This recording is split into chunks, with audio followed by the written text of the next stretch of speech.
Tribunas dimanapun Anda berada. Syukur alhamdulillah berjumpa lagi dalam acara ngobrol politik bersama saya Abdul Aziz Salimuddin. Assalamualaikum warahmatullahi wabarakatuh.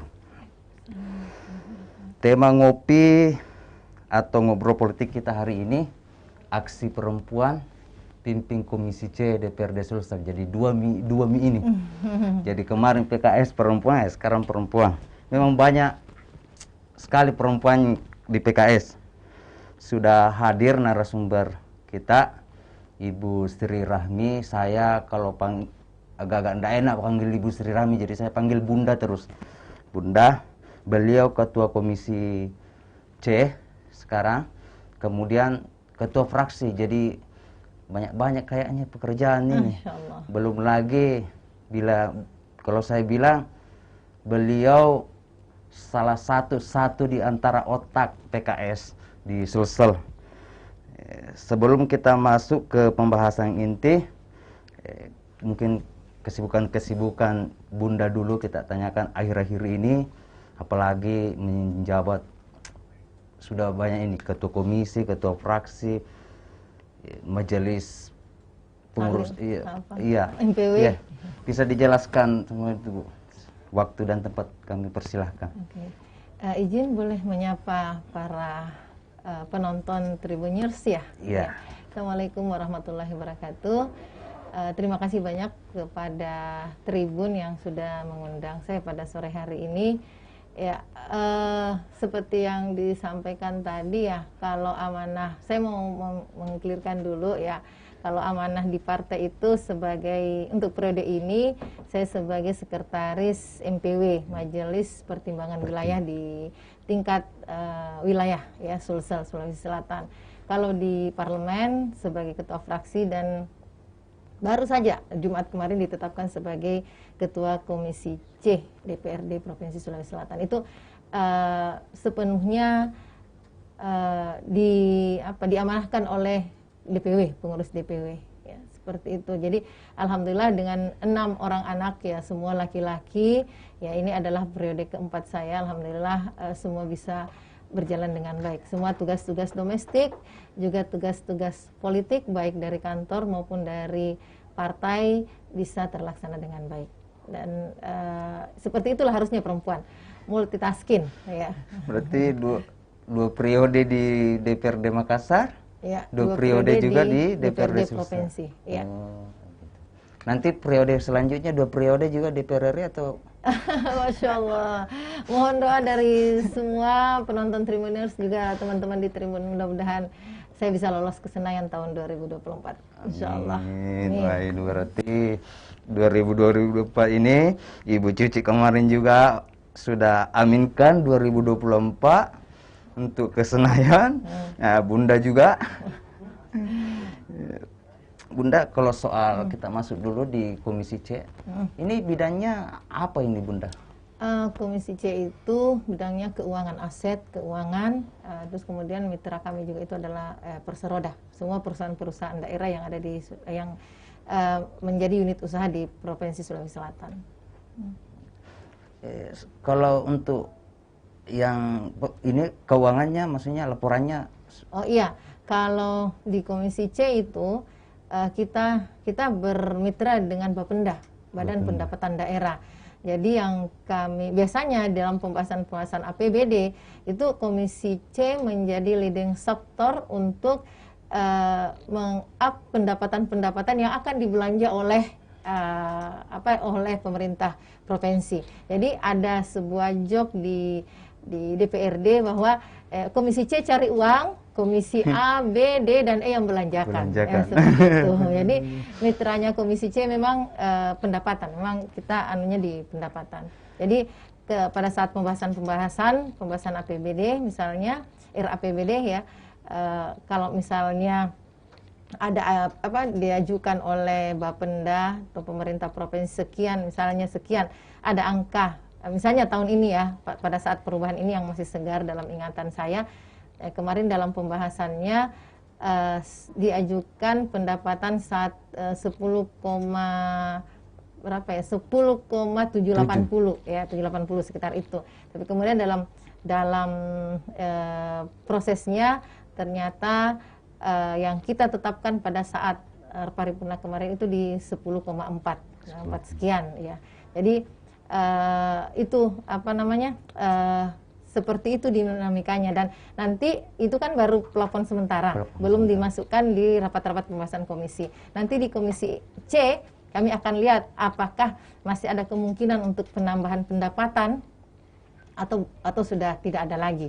Tapi biasanya di komisi C itu kita akan gali bersama-sama dengan OPD terkait, dalam hal ini Bapenda. Biasanya kita akan menemukan lagi potensi-potensi pendapatan yang lain, sehingga dari PPAS yang 10 itu kemungkinan masih bisa di-up lagi, seperti itu. Berat ini karena perubahan nanti ini ada lagi penyelarasan dari pusat. Tidak, di kita mandiri. Iya, di DPRD saya dengan pemerintah eksekutif ya, dengan eksekutif Provinsi Sulawesi Selatan. Ini sudah berapa dilahirkan Perda kemarin? Mungkin ketua sebelumnya melaporkan bahwa Bunda segini yang Perda dan yang saya tinggalkan segini. Kalau Perda itu kan ada dua ya sumbernya. Ada usulan dari eksekutif, ada usulan namanya inisiatif dari DPRD provinsi. Nah, setiap usulan dari yang sifatnya inisiatif dari DPRD dibagi lagi ya. Ada yang usulannya lewat komisi berarti kan ada 5 komisi. Ada juga yang usulan dari fraksi. Nah, tahun kemarin komisi C itu mengusulkan terkait pengelolaan keuangan daerah. Ya, seperti itu. Jadi ini baru sementara berjalan. Ya, sementara berjalan pansusnya. Kalau sekarang capaian Komisi C di bawah kepemimpinan Ibu Vera sebelum Bunda, apa saja capaiannya mungkin komisi yang itu yang dihasilkan? Ya, kalau di komisi di DPRD itu kan sifatnya kolektif ya, kolektif kolegial, tidak bisa merasa ini adalah hasil karya saya, ini adalah hasil kerja saya. Jadi walaupun saya misalnya ini pada saat sekarang menjadi ketua komisi, kalaupun saya nanti punya prestasi, itu bukan prestasi pribadi saya, ini prestasi kolektif. Karena di komisi itu, di tiap komisi ada 3 pimpinan, ya, ketua dan 2 wakil ketua. Ya, jadi ketua tidak bisa otoriter memaksakan keinginannya di komisi, karena semuanya harus terlibat dalam sebuah keputusan-keputusan. Jadi kalau misalnya ditanyakan apa prestasinya Bu Vera, berarti kan itu pasti menjadi prestasi Komisi C. Ya. Komisi C. Jadi kalau prestasinya Komisi C tahun kemarin, ya itu kita selalu membantu pemerintah untuk mencari potensi-potensi pendapatan yang baru. Ya, seperti yang saya sampaikan tadi, bahwa bisa jadi pada saat perubahan sekarang yang ditetapkan adalah 10,4, tapi pada saat pembahasan nanti kita bisa mendapatkan membuka potensi-potensi pendapatan yang lain, sehingga bisa bertambah pendapatan untuk dibelanjakan di perubahan ini. Seperti itu. Jadi itu cuma itu saja. Dan kemudian kalau kita berbicara tentang peluang atau potensi pendapatan yang kita bisa dapatkan ya untuk pemerintah, berarti kan tugas kami, peran kami di sana itu adalah mempush ya, atau memotivasi atau mendampingi OPD terkait dalam hal ini Bapenda untuk bisa memaksimalkan pendapatannya. Ya, jadi contohnya begini, kalau Bapenda kan ada ininya pendapatannya, misalnya pajak kendaraan bermotor. Betul. Ya. Ini yang paling banyak loss ya. Sehingga ketika kami tahu, kami membantu Bapenda mencarikan solusi bagaimana caranya agar tahun ini tidak loss banyak. Ya. Jadi kami turun ke daerah-daerah, ke UPTD, terus kemudian menggali apa sih masalahnya, bagaimana caranya kita bantu mensosialisasikan ke masyarakat agar masyarakat itu enjoy, nyaman, secara sadar mau membayarkan pajak kendaraannya. Nah, kita juga termasuk ke mitra-mitra pemerintahan, karena di antara deretan daftar wajib pajak itu ternyata banyak kendaraan dinas yang tidak terbayarkan. Nah, ini juga tugas kami ya sebagai mitra mitra pemerintah, ya mitra Bapenda, untuk menyampaikan kepada dinas terkait, ya OPD terkait bahwa tolong segera dibayarkan pajak kendaraan dinasnya. Nah itu salah satu kerja bentuk kemitraan kami dengan stakeholder yang ada di Komisi C. Ada tidak Bunda dampak pandemi ini? Mungkin tahun 2000, kita menghitungkan 2009, 2018 mungkin laporannya bagus keuangan untuk pendapatan bayar pajak. Sekarang bagaimana ini Bunda? Pasti ada penurunan. Terasa sekali ada penurunannya. Ya, jadi pandemi ini memang dampaknya ke semua sektor ya. Ya termasuk juga pendapatan asli daerah kita turun, sangat jauh turunnya ya. Ya ini yang saya sampaikan tadi itu sebagai contoh saja, contoh kecil. Ini dalam 1 tahun anggaran dia 2021, pokok itu 10 triliun 700 miliar sekian, itu di perubahan itu turun menjadi 10,4 sekian. Tapi itu kan dimaklumi sama pemerintah bahwa masyarakat belum bayar ya Bunda? Ya tidak boleh. Tidak boleh ada pemakluman, karena itu secara aturan memang sudah harus dibayar ya, seperti itu. Karena uang yang masuk itu juga untuk pembangunan lagi. Kalau misalnya ditolerir seperti itu, ya pakai uang apa selesai untuk membangun ya. Mungkin dendanya tidak dibayarkan, pokoknya saja yang ya, itu ada treatment sendiri, lain lagi ya. Biasanya ada treatment dari Bapenda ya, semacam penghapusan atau pemutihan kalau misalnya ada kriterianya sendiri. Dan itu ada kriterianya. Bapenda lapor ke komisi. Iya, pada saat rapat kerja biasanya rutin triwulanan itu biasanya Bapenda melaporkan. Kalau kita melihat soal pengelolaan keuangan Pemprov seperti apa sekarang, Bunda? Bagus dia atau seperti? Iya, kalau saya mau ini dulu, bukan hanya kepada pengelolaan keuangannya. Saya mau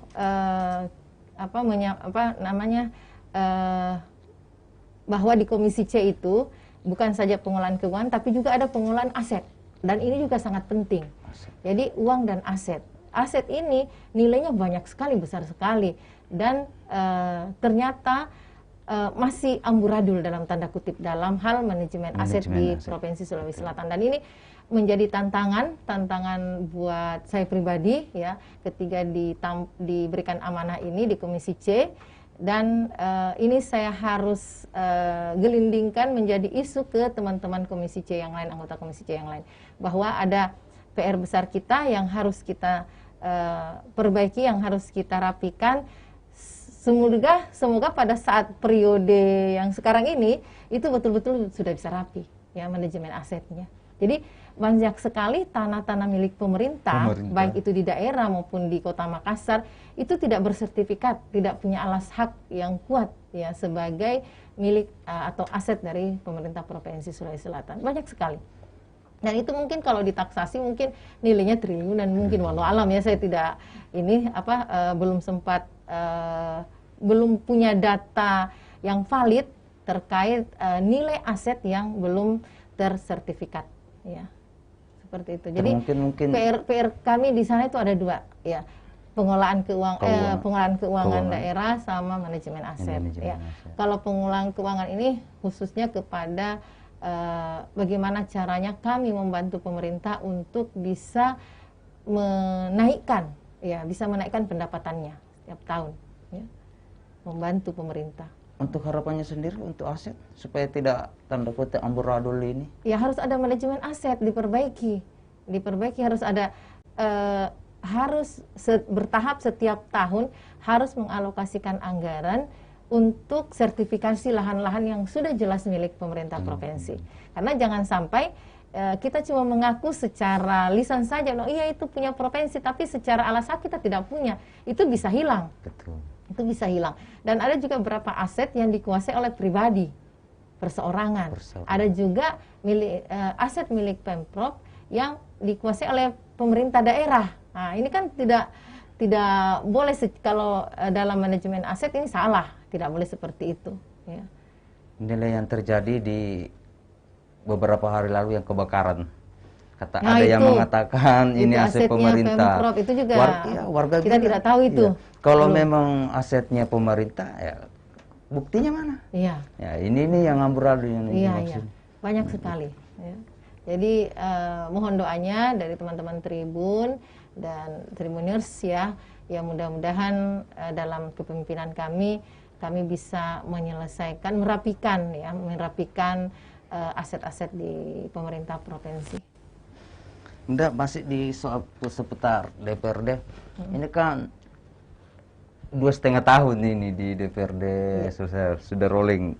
Di PKS sudah start duluan ini ngerolling. Apa itu? Yang soal siapa lagi ketua komisi nanti, mungkin Golkar ke ini, Demokrat ke ini, PKS tetap nanti di C atau seperti apa ini? Oh iya, kalau alhamdulillah ya, kalau di DPRD provinsi sudah beberapa periode ini memang rapi matriks pembagiannya. Jadi kita tidak harus gontok-gontokan pakai urat gitu, bersih tegang untuk merebut satu posisi pimpinan di alat kelengkapan dewan. Ya, jadi sebelum pemilihan, sebelum ditetapkan, kita ketua-ketua fraksi itu partai politik itu sudah bersepakat ya, sudah punya rumusan, sudah punya formasi, siapa yang punya yang pimpin komisi A, siapa yang di B, C, D dan E, siapa di Banggar, siapa di Bamus, itu sudah clear, sudah ada formasinya, memang peninggalan para senior. Ya, ini bagusnya. Jadi tidak bersih tegang lagi untuk mengisi pimpinan-pimpinan di AKD itu. Berarti ketua fraksi ini sudah selesai baru ketuk palu. Iya, sudah. Kalau di internal itu kewenangannya struktur DPW. Jadi misalnya di fraksi PKS, siapa yang harus menjadi pimpinan di komisi tersebut, siapa yang berada sebagai anggota di komisi tersebut, atau di Banggar atau di Bamus, itu kewenangannya struktur DPW, ketua DPW yang menentukan.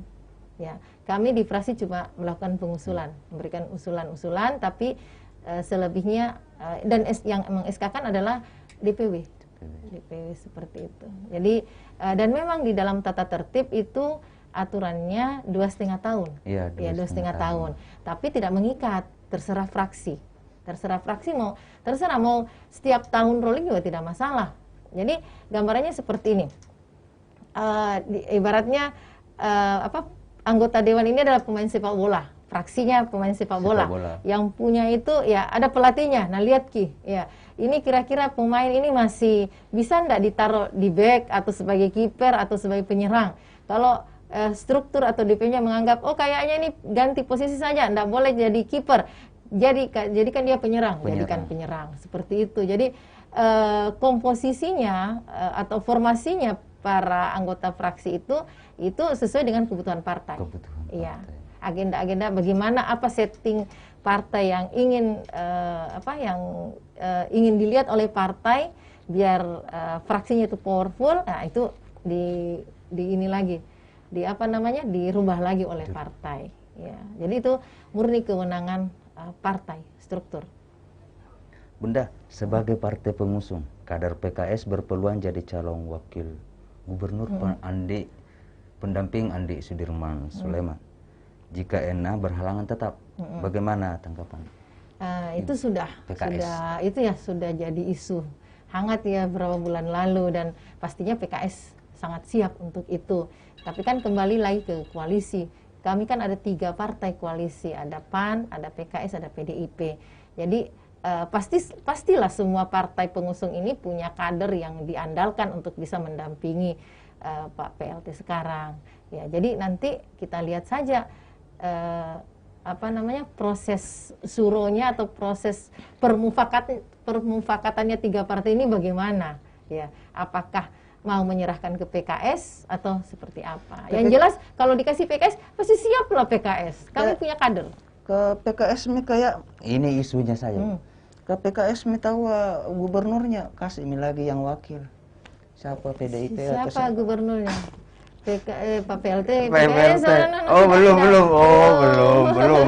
Tanya apakah punya KTA atau tidak? Belum. Saya kira PLT sudah PKS. Belum. Kalau kader yang layak didorong jadi gubernur selain Pak Ketua, Ibu, ada mungkin? Ya, kemarin kan ada 3 nama yang diajukan ke DPP, ya, karena ini level kalau gubernur yang putuskan itu harus DPP. Dan itu sudah diajukan 3 nama? Sudah dari bulan lalu, sudah lama, yaitu Pak Ketua DPW, Pak Aryadi Arsal dan saya sendiri gitu. Tapi dari DPP turun nama 1, yaitu Pak Amri, Pak Ketua, Pak Amri Arsyid. Jadi itu yang bulat kita sosialisasikan ke masyarakat. Ya, kalaupun misalnya tidak ya alhamdulillah, ya syukur-syukur kalau terambil pada periode ini gitu ya. Kalau memang takdirnya seperti itu. Tapi kalau tidak, kita tetap jalan untuk agenda Pilgub 2024 seperti itu. Kalau sikap PKS sendiri kan sudah tidak ada Pak NA, tinggal 1 mungkin, tinggal Pak Sudirman. Bagaimana sikap politik terhadap pemerintahannya? Tetap mendukung atau seperti apa? Mensupport atau? Iya, karena kita kan kemarin kan pilgubnya satu paket. Iya, jadi tetap harus solid, 3 partai ini tetap harus solid membackup pemerintahannya Pak NA. Iya. Bunda, rencana politik Bunda 2024? Iya, bocorannya itu tadi. Insya Allah Bismillah, partai juga sudah, ini amanat juga dari partai ya, dari struktur. Saya harus ke pusat, naik ke DPR RI, dan Bismillah saya di Dapil 1 nanti Insya Allah. Dapil 1. Ya, jadi Makassar sampai Selayar. Atau ada yang 2 periode tidak bisa lagi, misalnya mungkin 2 periode di DPRD Sulsel. Tidak ada aturan begitu di PKS. Ya, bisa sampai 3 periode. Saya juga bisa. Kalau misalnya struktur mengatakan Bunda naik ke pusat ya, terus saya tidak deh, tetap di provinsi, itu bisa juga. Tapi setelah saya lihat petanya dan target-target yang diinginkan oleh partai, ya saya harus tunduk dengan tujuan besar dari partai. Ya, tidak boleh, saya pasti tidak boleh egois ya sebagai kader militan ya, kadernya PKS ya, saya harus tunduk, keinginan pribadi saya harus tundukkan dengan target-target besar dari partai ini, partai PKS. Berarti cocok misalnya sepertinya Bunda bukan tidak cocok, tapi maksudnya harus menaik level. Ternyata DPP sudah menyuruh. Itu keinginan DPW ya, dan kayaknya disambut oleh DPP ya. Nanti kita lihatlah, kan masih 3 tahun ya. Tapi saya Bismillah sudah tinggal 2 tahun siap. Mami Bunda. Ya, 2 tahun Mami kerja tak. Bagaimana kesiapan PKS menghadapi pemilu 2024 dan pilkada serentak 24 kabupaten ini? Kerja keras ini Bunda. Ya, kita kemarin baru saja selesai rakerda ya untuk Makassar, dan beberapa daerah-daerah juga sudah rakerda, dan di setiap rakerda itu Ketua DPW selalu mengingatkan bahwa tahun ini adalah tahun yang memang kita harus kerja keras untuk pemenangan 2024 mulai dari sekarang. Salah satunya itu adalah pencalekan, dimulai dari tahun ini. Rekrutmen caleg, rekrutmen BCAD ya, bakal caleg PKS itu harus mulai tahun ini. Kemudian infrastruktur PKS itu harus tuntas. Nah, aktivasi struktur semua level juga harus tahun ini. Jadi memang kita harus ekstra, semua kader PKS di semua level itu kerja keras ya, kerja keras, tapi kata Pak Ketua harus tetap dengan senyum melayani masyarakat ya. Hampir saya lupa, kalau tidak salah PKS lah yang paling banyak Sri Kandinya di DPRD. Iya. Berapa itu Bunda? 5 dari 8. Termasuk yang naik kelas yang dari Makassar, Ibu Haslinda. Iya. Luar biasa memang. Iya, PKS. 5 dari 8, paling banyak memang. Banyak yang memprediksi bahwa PKS ini kan banyak yang pindah, banyak yang tidak mau lagi caleg, ada beberapa. Ternyata PKS. Ya, alhamdulillah kita bertahan. Walaupun banyak serangan ya. Ya, kita tahu kemarin menjelang pemilu ada badai yang menghantam PKS, tapi alhamdulillah kita bisa lewati dengan kebersamaan ya, soliditas di internal PKS. Yang berubah cuma kalau dulu didominasi laki-laki, sekarang didominasi perempuan.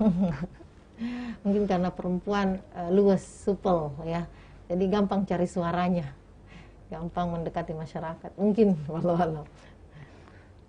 Dari 24 kabupaten Bunda, sudah berapa daerah yang didatangi untuk konsolidasi?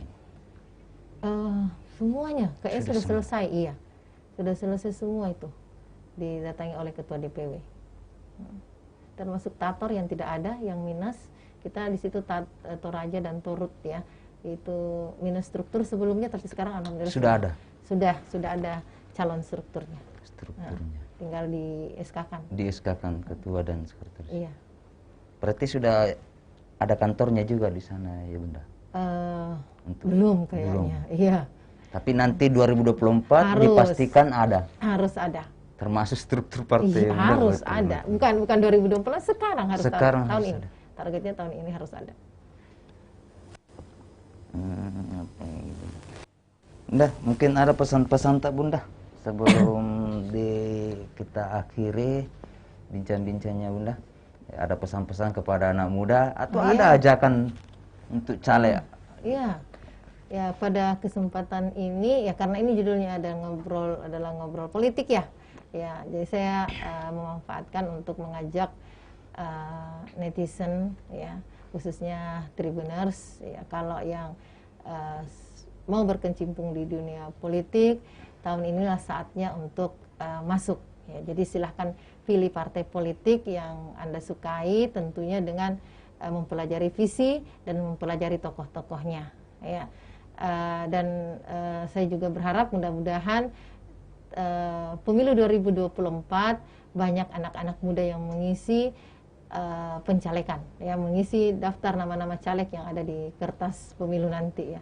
Jadi mari kita bergabung anak muda, masuk di dunia politik, insya Allah di sana banyak yang bisa kita lakukan untuk perbaikan di masyarakat maupun di pemerintahan.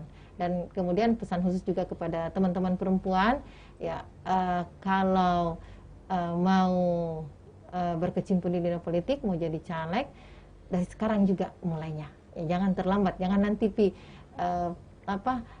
dekat-dekat pemilu partai politik sibuk-sibuk cari caleg, figur, baru kita juga munculkan diri tak dari sekarang, sehingga kita layak dipinang oleh partai politik. Dan pastikan bahwa kita betul-betul berkecimpung itu betul-betul berkecimpung di dunia politik, betul-betul serius, bukan sekedar numpang nama di daftar caleg, tapi betul-betul kita punya basis sosial, basis politik yang real dan yang dibangun dari sekarang ya. Tidak ada aturannya Bunda, misalnya saya ini kalau mau masuk langsung bisa jadi caleg. Teman-teman wartawan juga silakan. Bisa ya. langsung caleg, kapan nanti bilang 3 tahun baru kan bisa. Belum kan sekarang contohnya nih PKS. Sekarang kan sudah membuka diri semua level, mulai dari tingkat pencalekan kabupaten kota, provinsi, pusat ya, sudah membuka diri. Silakan kalau mau misalnya daftar jadi caleg caleg kabupaten kota, datangi saja sekretariatnya DPD PKS di kabupaten itu, bilang saya mau daftar jadi caleg, atau tinggal hubungi saya saja. Teman-teman Tribun kan sudah tahu nomor saya. Betul. Chat saja, Bunda mau jadi caleg, paling saja level apa, kota, kabupaten kota, provinsi atau pusat, nanti saya linkkan dengan panitianya, seperti itu.